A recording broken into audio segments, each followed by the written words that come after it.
The morning light cascaded through the reinforced crystal windows of the Quantum Dynamics Research Center, casting prismatic reflections across the most advanced materials laboratory in human history. Dr. Elena Rodriguez stood motionless, her dark eyes fixed on the extraordinary creation before her, a technological marvel that would redefine the boundaries of scientific possibility.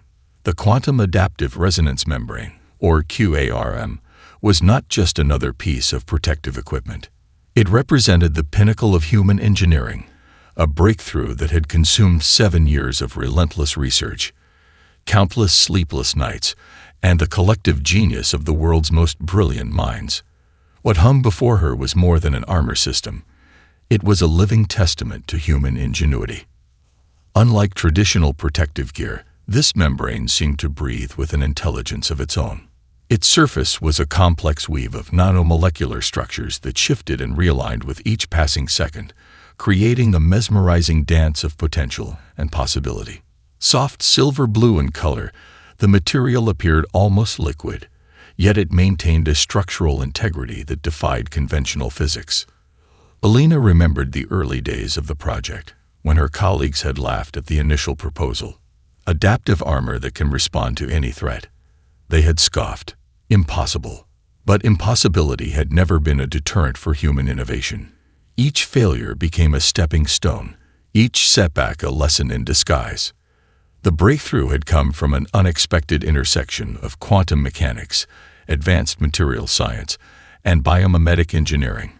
Inspired by the defensive mechanisms of deep-sea creatures and the adaptive responses of the human immune system, the team had created something truly revolutionary.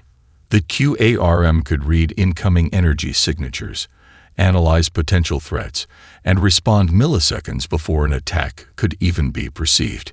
Preliminary tests had been nothing short of miraculous.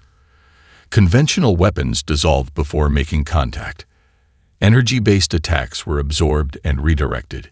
Even the most advanced alien weaponry demonstrated during early diplomatic exchanges had failed to make a mark. The global scientific community was stunned, and alien delegations were left searching for explanations. Dr. Rodriguez's fingers traced the surface of the membrane, feeling its subtle vibrations. Each molecular layer contained a complex network of quantum sensors that could process information at speeds previously thought impossible. It was more than protection. It was a living, thinking shield that could anticipate and neutralize threats before they fully materialized. The research center bustled with activity around her.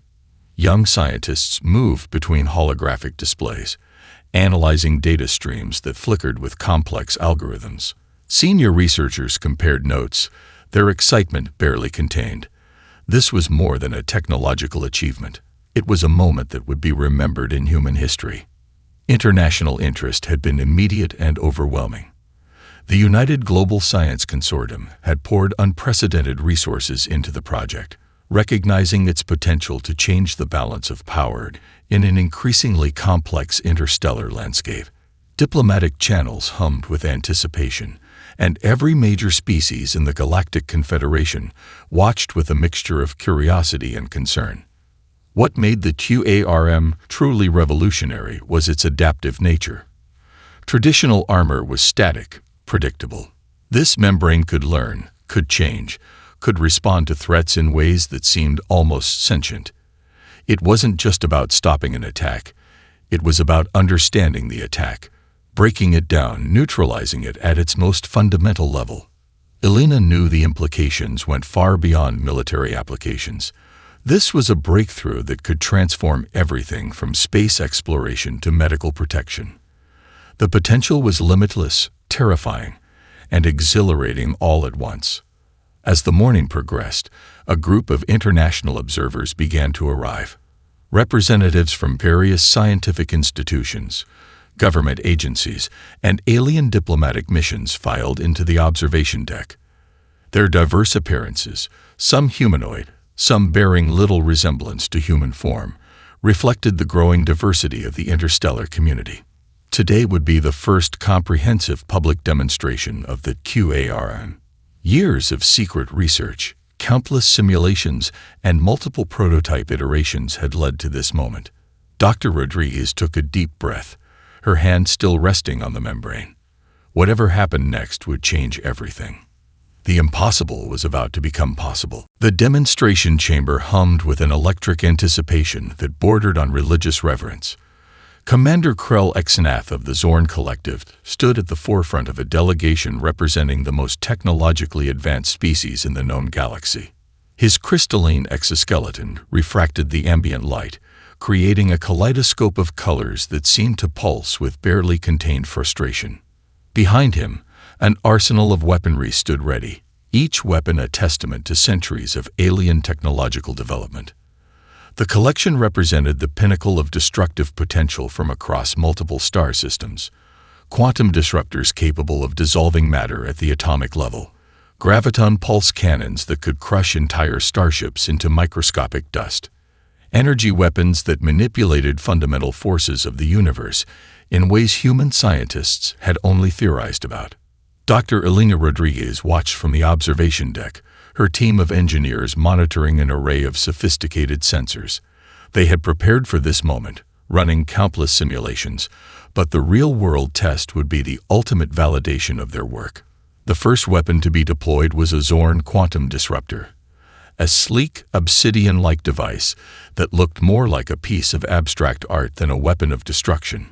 Its internal mechanisms generated a field of quantum instability, theoretically capable of breaking down the molecular bonds of any known material.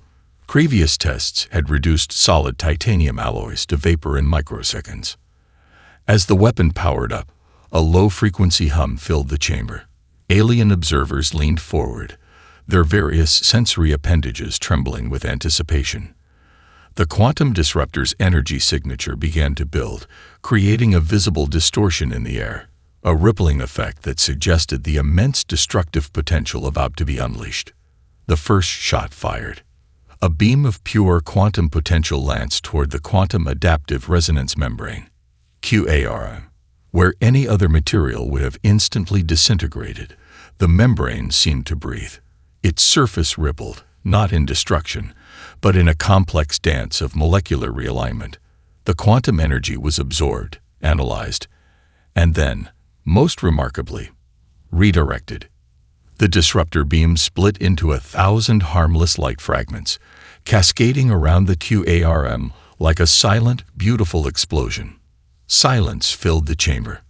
Commander Exnath's crystalline form shifted colors, a biological response to extreme emotional states among the Zorn.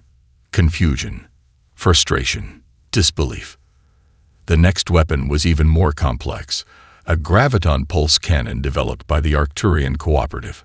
Unlike conventional weapons, this device manipulated gravitational fields, capable of creating localized areas of such immense gravity that matter would be compressed into near-singularity states. Previous tests had crushed diamond-reinforced bunkers into objects smaller than a molecule. As the weapon charged, the very air seemed to become heavy.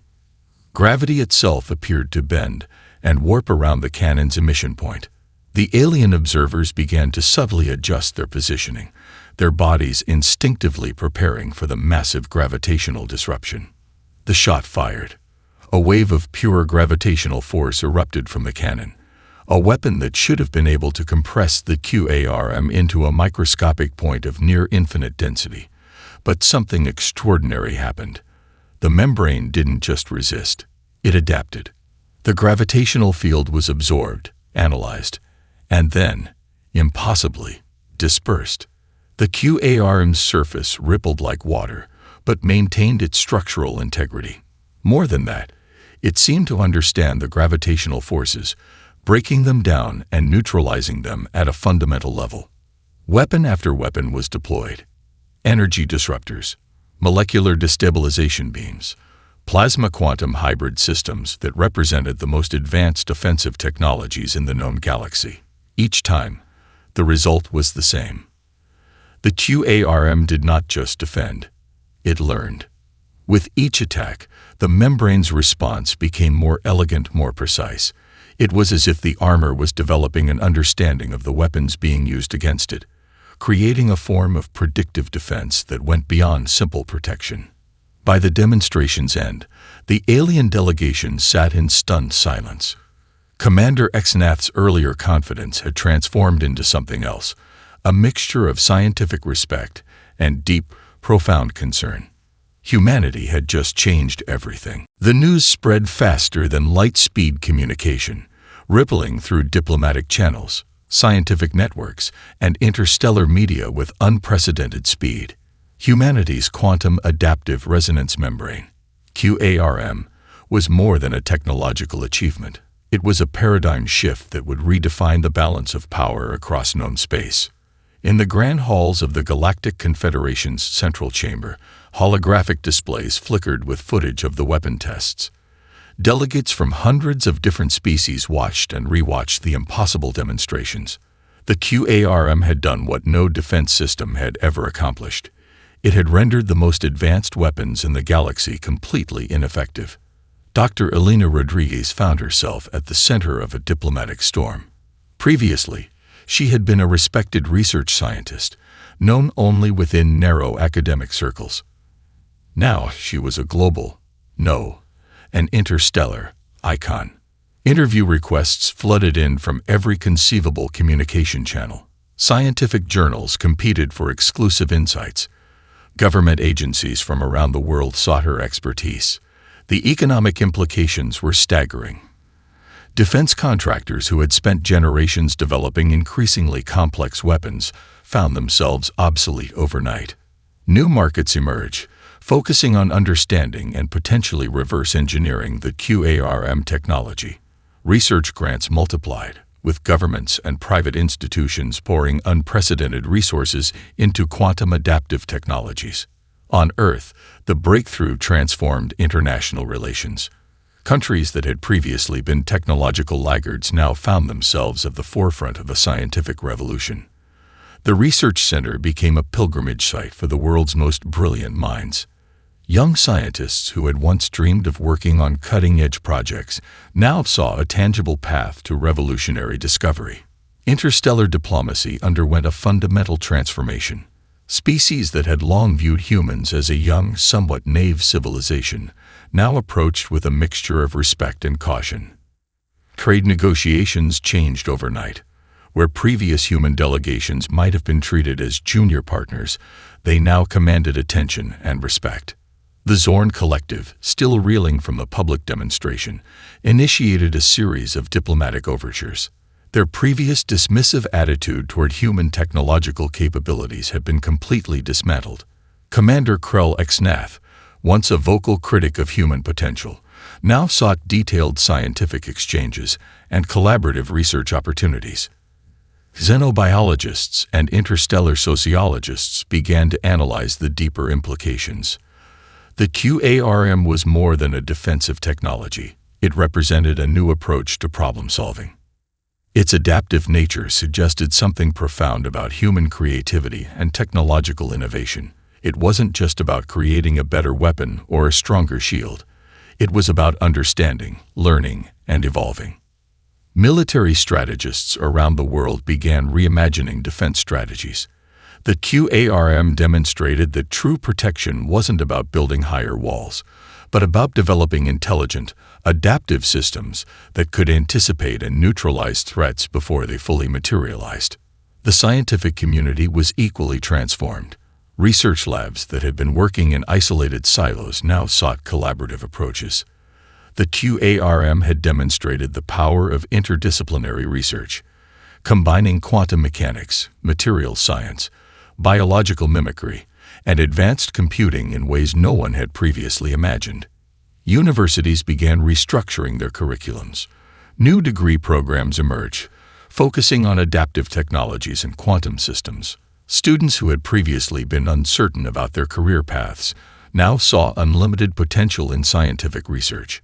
During a landmark United Nations conference, the Secretary General described the QARM as humanity's greatest leap forward since the development of artificial intelligence.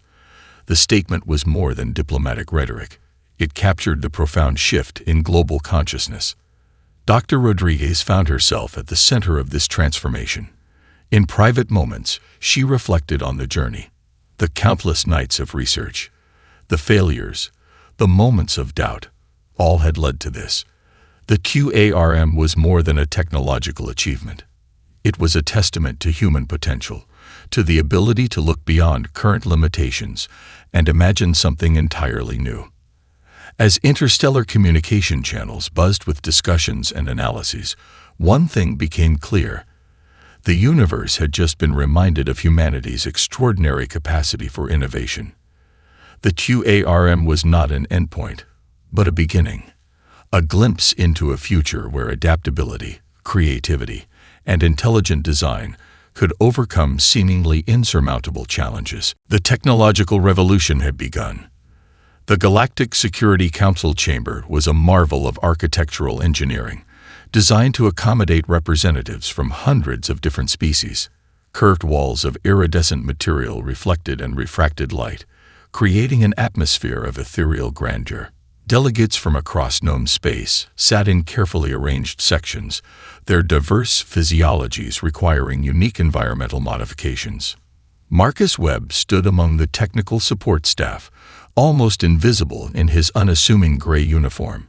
At 26, he was the youngest systems technician in the research team, known more for his quiet competence than any remarkable achievements. His dark hair was neatly trimmed, his posture straight but not rigid, the very picture of a mid-level support professional. No one noticed him as the final demonstration of the quantum adaptive resonance membrane, QARM, was about to begin. Dr. Elena Rodriguez was preparing to showcase the armor's most comprehensive test yet, a coordinated assault using multiple advanced weapon systems simultaneously. The Arcturian delegation had brought their most sophisticated plasma quantum hybrid weapon.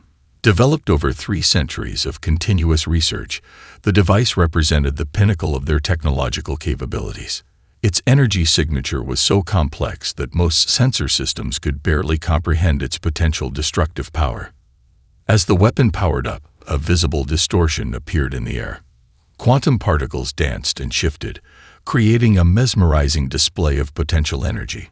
The chamber fell silent, with representatives from dozens of species leaning forward in anticipation. Some adjusted specialized viewing apparatuses, while others relied on sensory capabilities far beyond human perception. What happened next would be discussed for generations. Marcus Webb stepped forward. It was an unconscious movement, almost imperceptible. Something about the weapon's energy signature caught his attention. His body seemed to move of its own accord, a subtle shift that placed him directly in the weapon's line of fire. The Arcturian operators froze. Their weapon was charging, milliseconds away from releasing a burst of energy that should have vaporized anything in its path. Conventional protective systems would have triggered emergency protocols. Automated defense mechanisms should have stopped Marcus or moved him away. But nothing happened. The plasma quantum hybrid weapon fired. A burst of pure, concentrated energy erupted from the device, a wave of destructive potential that should have instantly disintegrated any known form of matter. It passed through Marcus Webb as if he were made of air. Silence. Then chaos. Sensors went wild. Diagnostic systems began frantically processing impossible data. The QARM, which had consistently and perfectly defended against every conceivable threat, remained inexplicably inactive. Marcus Webb stood unharmed. Dr. Rodriguez's initial shock gave way to scientific curiosity. Her mind raced through possibilities. Was this a malfunction, a critical vulnerability, or something entirely unexpected? The alien delegates erupted in a cacophony of communication. Translation systems struggled to keep up with the flood of linguistic and telepathic exchanges. Confusion, excitement, and a deep sense of uncertainty filled the chamber. Marcus himself seemed unaware of the magnitude of what had just occurred. He looked down at himself, then back at the weapon, with an expression of mild confusion. It was as if he had just walked through a light drizzle, completely unremarkable. Preliminary medical scans showed no unusual readings.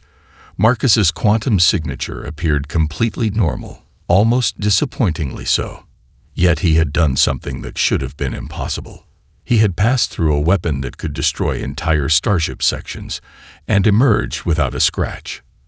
The Galactic Security Council called an immediate recess. Diplomatic channels began to buzz with speculation. The QARM, humanity's most significant technological achievement, had just demonstrated a behavior that defied all scientific understanding. As Marcus was quietly escorted from the chamber, Dr. Rodriguez knew one thing with absolute certainty. Everything had just changed. The impossible had become real. The Quantum Dynamics Research Center transformed overnight. What had been a carefully controlled research environment now resembled a high-security medical facility, mixed with the most advanced scientific laboratory in human history. Marcus Webb became the center of an investigation that would challenge everything scientists thought they knew about human physiology and quantum mechanics. Dr. Elena Rodriguez led a multidisciplinary team of researchers. Quantum physicists, genetic specialists, neurobiologists, and quantum engineering experts worked around the clock, their excitement palpable. Marcus sat at the center of a complex array of scanning equipment, remarkably calm despite being the most studied human in scientific history. Initial genetic testing revealed nothing extraordinary. Marcus's DNA appeared completely standard, no mutations, no unusual markers, nothing that would explain his unique interaction with the quantum adaptive resonance membrane, QARM. His medical history was equally unremarkable. Born in a small Midwestern town, raised in a typical family, with no extraordinary background or previous exposure to advanced technologies. The first breakthrough came during a quantum resonance scan. As the advanced equipment mapped his body's quantum signature, something unprecedented occurred. Most human quantum signatures were relatively stable, predictable. Marcus's signature seemed to breathe, expanding and contracting in complex patterns that defied conventional understanding. It's almost like his quantum state is adaptive, Dr. Hiroshi Nakamura, the lead quantum physicist, explained during a secured briefing. Normally, a human's quantum signature is relatively static, but Marcus's signature seems to be constantly recalibrating, almost like the QARM itself. Specialized tests pushed the boundaries of scientific investigation. They expose Marcus to increasingly complex energy signatures, scanning his body's response at the quantum level. Each test revealed more questions than answers. His body didn't just resist energy. It seemed to communicate with it, to understand it in ways that went beyond current scientific comprehension. The research team developed a series of controlled experiments. They recreated the original weapon test conditions, this time with multiple layers of monitoring. Marcus would walk through various energy fields, each more complex than the last. Invariably, the energy would pass through him without causing any harm, and without triggering the QARM's defensive mechanisms.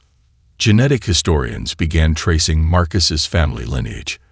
They discovered something intriguing, a distant lineage that included several individuals who had worked on early quantum research projects. While none of his ancestors showed anything similar to his current capabilities, the connection sparked additional lines of investigation. Interdisciplinary theories began to emerge. Some researchers suggested Marcus represented a potential evolutionary step, a human whose quantum interaction with the environment had become fundamentally different.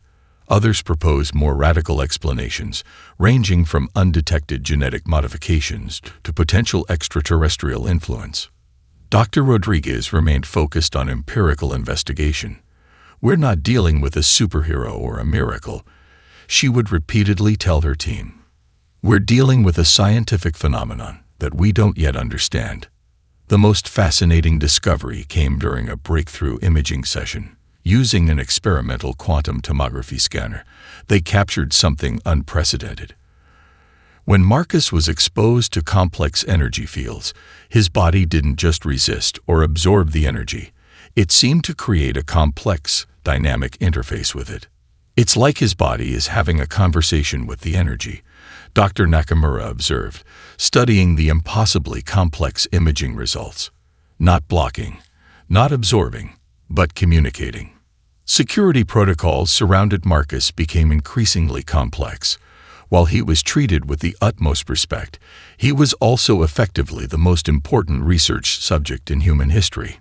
Government agencies, scientific institutions, and diplomatic representatives from various alien species all sought access to the research. Marcus himself remained remarkably composed. In rare interview snippets, he spoke with a combination of curiosity and humility. "I'm just doing my job," he would say, seemingly unaware of the scientific revolution he represented. As weeks of research continued, one thing became increasingly clear. The QARM was more than a technological achievement. It was a window into a new understanding of human potential, a glimpse of capabilities that went far beyond current scientific comprehension. The mystery of Marcus Webb was just beginning to unfold. The research facility in the remote Atacama Desert appeared unremarkable from the outside. A series of low-lying buildings blended seamlessly with the arid landscape, their neutral colors designed to disappear against the rocky terrain. But beneath the surface, it was the most secure human research installation in existence, housing the only known subject capable of interacting with the quantum adaptive resonance membrane, QARM, in ways that defied scientific understanding. Commander Krell Exnath watched from a cloaked observation point, his crystalline exoskeleton refracting the moonlight into 1,000 prismatic fragments. The failure at the public demonstration had been more than a diplomatic embarrassment. It was a fundamental challenge to the Zorn Collective's technological supremacy. Intelligence gathered over weeks of careful surveillance had revealed crucial information about Marcus Webb. He was more than just a subject of scientific interest. He was a potential key to understanding a technology that could reshape the balance of power across known space. The Zorn operation was meticulously planned. Their best xenotechnology specialists had spent months developing a capture strategy that would leave no trace. Special quantum masking technology would render their approach undetectable by human monitoring systems. Sophisticated neural disruptors would ensure Marcus could be extracted without resistance. On the night of the operation, everything seemed perfectly aligned. Weather patterns had been artificially manipulated to create a communications blackout. Satellite coverage had been carefully blocked. The human security systems, for all their advanced technology, would never see the attack coming. What the Zorn didn't know was that the research facility was far from defenseless. Dr. Elena Rodriguez had anticipated potential threats. Her team had developed layered defense systems that went far beyond conventional security measures. The QARM research was too important to leave vulnerable, and she had spent countless hours working with global security experts to create multiple fail-safe protocols. The first wave of Zorn infiltration units breached the outer perimeter with surprising ease. Specialized quantum phase disruptors allowed them to pass through physical barriers as if they were nothing more than mist. Advanced camouflage systems made them virtually invisible to conventional detection methods. But something was wrong. As the teams moved deeper into the facility, the environment began to change. Quantum sensors that shouldn't have been able to detect them suddenly came to life. Adaptive defense systems reconfigured themselves in ways that defied their original programming. Marcus Webb sat in a secure observation room, seemingly unaware of the unfolding conflict. But something fundamental was happening. The facility's defensive systems were responding to a quantum signature that went beyond standard programming. His quantum signature. The Zorn assault teams found themselves caught in an impossible scenario. Walls that should have been permeable suddenly became solid. Energy barriers materialized from nowhere. Quantum tracking systems that should have been blind suddenly had perfect resolution. Commander Exnath watched in growing horror as his carefully planned operation began to unravel. This was more than a security system. It was an adaptive, living defense mechanism that seemed to anticipate every move. Deep within the facility, Marcus remained calm. He felt something, a connection he couldn't explain. The building around him seemed to breathe, to think, to respond to some unspoken communication. It was as if the entire research center had become an extension of the QARM's adaptive capabilities. The final assault teams were neutralized without a single shot being fired. No weapons were discharged. No physical confrontation occurred. They simply found themselves inexplicably transported outside the facility, their advanced technology rendered completely ineffective. As dawn broke over the Atacama Desert, the research facility stood unchanged. No signs of the night's conflict remained. Only Commander Exnath's recording devices told the story of an operation that had failed in ways that defied logical explanation. The Zorn Collective had underestimated humanity once again. More importantly, they had underestimated Marcus Webb. The true nature of the threat was only beginning to reveal itself. The Zorn Research Facility existed in a dimension between reality and theoretical possibility. Located in a pocket of space-time carefully manipulated to exist outside conventional physical laws, it represented the pinnacle of alien scientific achievement. Massive quantum stabilization fields surrounded the complex, creating an environment where the fundamental rules of existence could be bent and reshaped. Marcus Webb lay at the center of an intricate array of scientific equipment. Quantum entanglement sensors, molecular resonance scanners, and energy mapping devices surrounded him, each designed to probe the deepest mysteries of his unique physiological composition. The Zorn researchers believed they were studying him. In reality, he was studying them. The first indication of change came subtly. A minor fluctuation in the quantum stabilization field, so small that most of the Zorn researchers missed it entirely. But Marcus felt everything. Each probe, each scan, each attempt to deconstruct his quantum signature was not just being resisted, it was being learned. Dr. Krell Exnath personally oversaw the research. His crystalline form moved between complex holographic displays, watching as layers of Marcus's quantum potential were carefully peeled back. They had designed tests that should have broken down the most resilient biological systems. Quantum destabilization protocols that could disassemble matter at its most fundamental level. Energy mapping techniques that should have revealed every secret of his physiological composition. But something extraordinary was happening. With each test, Marcus's quantum signature began to shift, not in response to the external stimuli, but in anticipation of them. It was as if his very molecular structure was developing a form of predictive adaptation that went beyond current scientific understanding. The Zorn researchers first noticed the change during a high-intensity quantum resonance test. Their most advanced scanning equipment began to produce readings that defied logical interpretation. Marcus's quantum signature wasn't just stable, it was actively communicating with the testing equipment. Quantum particles around Marcus began to behave in ways that challenged everything the Zorn researchers understood about physics. They would align, then realign, creating complex patterns that seemed to have their own internal logic. Energy fields that should have been completely random began to show subtle, almost imperceptible signs of organization. Dr. Exnath's primary research assistant, a senior xenobiologist named Zara Valex, was the first to recognize the true nature of what was occurring. He's not just adapting, she reported during a secured communication. He's learning. The testing equipment itself is becoming part of his adaptive process. Marcus remained physically unchanged. To casual observation, he appeared to be a normal human male undergoing a series of medical tests. But at the quantum level, a transformation was taking place that would rewrite the fundamental understanding of biological potential. The facility's own quantum systems began to respond to Marcus's presence.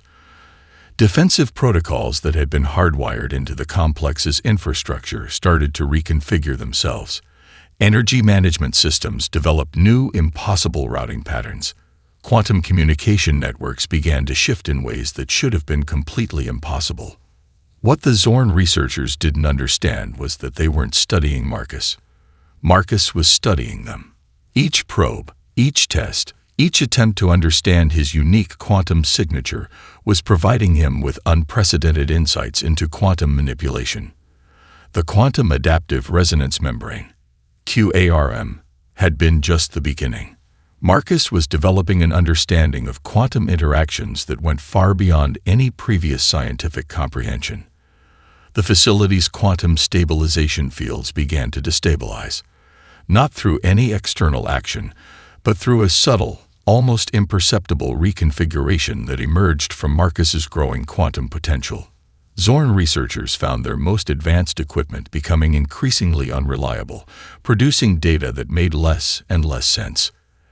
As days passed, the research facility transformed.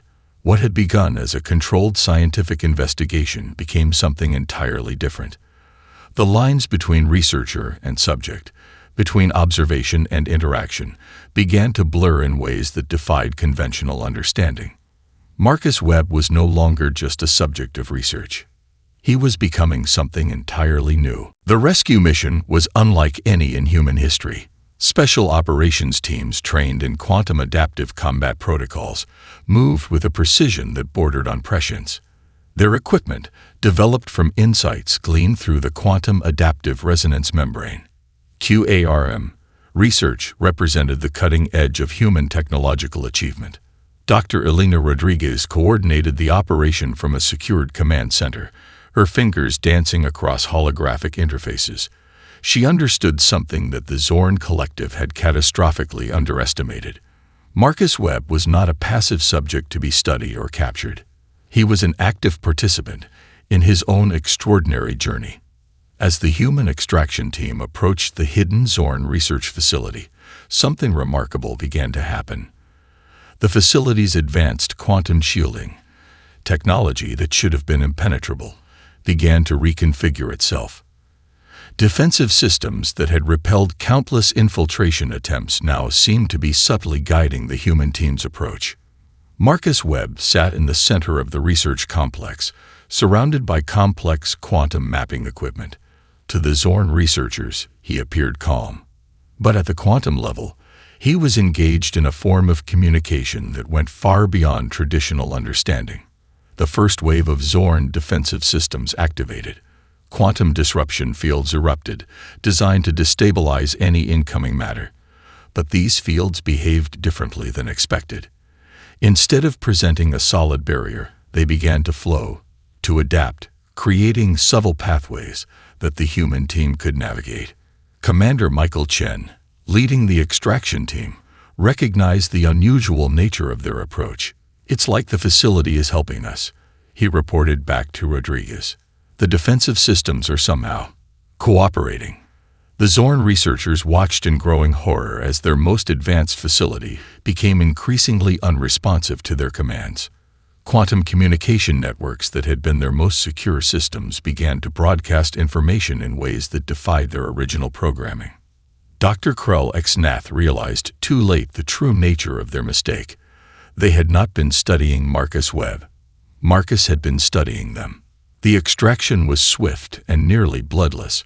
Where previous encounters might have required extensive combat, this operation moved with an almost choreographed precision. Zorn researchers found themselves unable to mount any meaningful resistance. Their most advanced systems seemingly turned against them. As Marcus was brought back to the primary research facility, the scientific community waited with unprecedented anticipation. This was more than a rescue mission. It was the potential unlocking of a fundamental understanding of human potential. Initial medical and quantum assessments revealed something extraordinary. Marcus had not just survived the Zorn research attempts. He had transformed them into a learning experience that expanded the boundaries of human understanding. The Galactic Confederation convened an emergency session. Representatives from hundreds of species watched as preliminary findings were presented. The implications were staggering. Humanity had demonstrated a level of adaptive potential that challenged everything known about biological and quantum interactions. Dr. Rodriguez presented the initial findings. "What we're seeing," she explained to the assembled delegates, "is not just a technological breakthrough. It's an evolutionary leap." Marcus Webb represents a potential new understanding of how biological systems can interact with quantum environments. The Zorn Collective's attempts to understand and control had backfired spectacularly. Instead of capturing a subject, they had provided humanity with unprecedented insights into quantum adaptive potential. As the galactic media began to process the story, a new narrative emerged. Humanity was no longer seen as a young, emerging species. They were now viewed as something entirely different, a civilization capable of turning even the most sophisticated attempts at control into opportunities for growth and understanding. Marcus Webb himself remained remarkably humble. In rare public statements, he spoke about the experience with a combination of scientific curiosity and personal reflection. "We're just beginning to understand," he would say, "what's truly possible." The quantum adaptive resonance membrane was no longer just a technological marvel. It had become a symbol of something greater: humanity's extraordinary capacity to adapt, to learn, to transform challenges into opportunities. The universe had just been reminded of humanity's potential.